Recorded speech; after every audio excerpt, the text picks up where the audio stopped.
दोस्तों, ये कहानी है रामपुर नाम के एक छोटे से खूबसूरत गांव की। इस गांव के चारों तरफ हरे भरे खेत और एक सुंदर नदी बहती थी। रामपुर के लोग बहुत ही सीधे और मेहनती थे, लेकिन हर जगह की तरह यहाँ भी अलग अलग सोच के लोग रहते थे। हमारी कहानी के दो मुख्य किरदार हैं, राघव और सोमेश। राघव एक गरीब किसान था। उसके पास जमीन का एक छोटा सा टुकड़ा था, लेकिन उसका दिल बहुत बड़ा था। वो सुबह सूरज निकलने से पहले उठता और रात को तरे निकलने तक अपने खेत में खून पसीना बहाता था। वहीं दूसरी तरफ सोमेश गांव के एक अमीर जमींदार का बेटा था। उसे लगता था कि पैसे से सब कुछ खरीदा जा सकता है और मेहनत सिर्फ कमजोर लोग करते हैं। एक दिन गांव के बीच भूमि पर दोनों की मुलाकात होती है। राघव अपने खेत की मिट्टी को हाथ में लिए मुस्कुरा रहा था। ए राघव, क्या पूरा दिन इस मिट्टी में हाथ काले करते रहते हो? देखो मुझे, मेरे कपड़े देखो, मेरे हाथ देखो, एक दाग भी नहीं है। पिताजी कहते हैं कि दिमाग चलाओ, हाथ पैर नहीं। तुम जिंदगी भर इस मिट्टी में ही मिल जाओगे। सोमेश भाई, प्रणाम। आप सही कहते हो, आपके पास धन है, लेकिन मेरे लिए ये मिट्टी सिर्फ मिट्टी नहीं है, ये मेरी माँ है। अगर मैं आज इसमें अपना पसीना नहीं बहाऊंगा तो ये गांव और मेरा परिवार भूखा सो जाएगा। मेहनत का कोई छोटा या बड़ा रूप नहीं होता भाई। छोड़ो ये ज्ञान की बातें। तुम जैसे लोग बस भाषा ही दे सकते हैं। चलता हूँ, मुझे शहर जाना है एक नई गाड़ी देखने। सोमेश वहां से चला जाता है, लेकिन राघव फिर से अपने काम में लग जाता है। कुछ दिन बीतते हैं। गांव में एक बूढ़े साधु बाबा आते हैं। उनका नाम था बाबा विश्वंभर।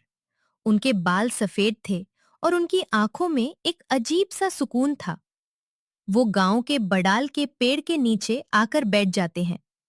राघव उन्हें देखकर तुरंत दौड़ा चला आता है और उनके लिए ठंडा पानी और कुछ फल लेकर आता है। प्रणाम बाबा, आप बहुत ठाके हुए लग रहे हैं। कृपया ये पानी ग्रहण करें और ये थोड़े से फल स्वीकार करें। कल्याण हो बेटा, तुम्हारा दिल बहुत साफ है। जो दूसरों के दुख को समझता है, भगवान हमेशा उसके साथ होते हैं। बताओ बेटा, तुम्हारी कोई इच्छा है? नहीं बाबा, मुझे भगवान ने सब कुछ दिया है।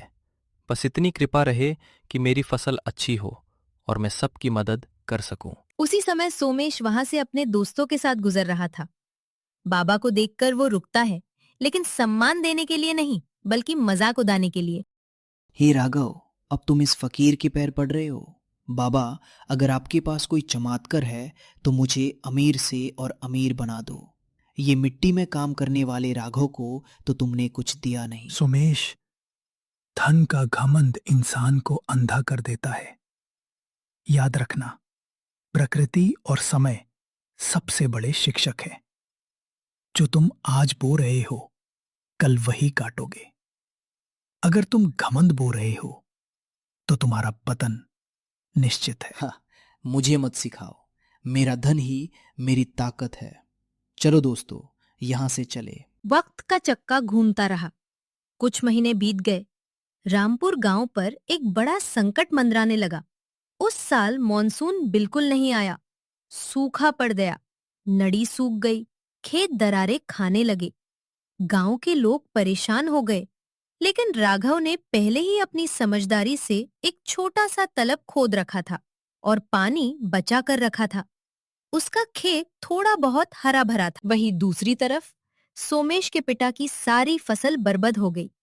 और सबसे बुरी बात ये हुई कि शहर के जिस व्यापारी पर सोमेश ने पूरा पैसा लगाया था, वो व्यापारी फ्रॉड निकला और उनका सारा धन लेकर भाग गया। एक ही रात में सोमेश का परिवार सड़क पर आ गया। उनके पास खाने के लिए अनाज का एक दाना भी नहीं बचा।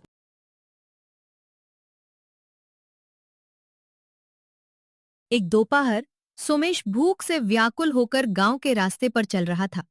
उसके चेहरे पर अब वो पुरानी चमक और सोमेश घमंड भाई, नहीं था। सोमेश भाई, वो चलते क्या चलते हुआ आपको? राघव के आंखें खेत के खोलो। पास आकर गिर राघव, जाता है। मुझे माफ कर दो। मेरा सब कुछ खत्म हो गया। पिताजी बीमार है, घर में खाना नहीं है, शहर के लोग हमारा सब कुछ ले गए। मेरा घमंड टूट गया राघव, मुझे भूख लगी है। राघव सोमेश को अपने घर ले जाता है, उसे आदर से खाना खिलाता है और उसके पिता के लिए दवाई का इंतजाम करता है। सोमेश की आंखों से आंसू रुक नहीं रहे थे। उसे समझ आ गया था कि असली धन पैसा नहीं, बल्कि इंसानियत और मेहनत है।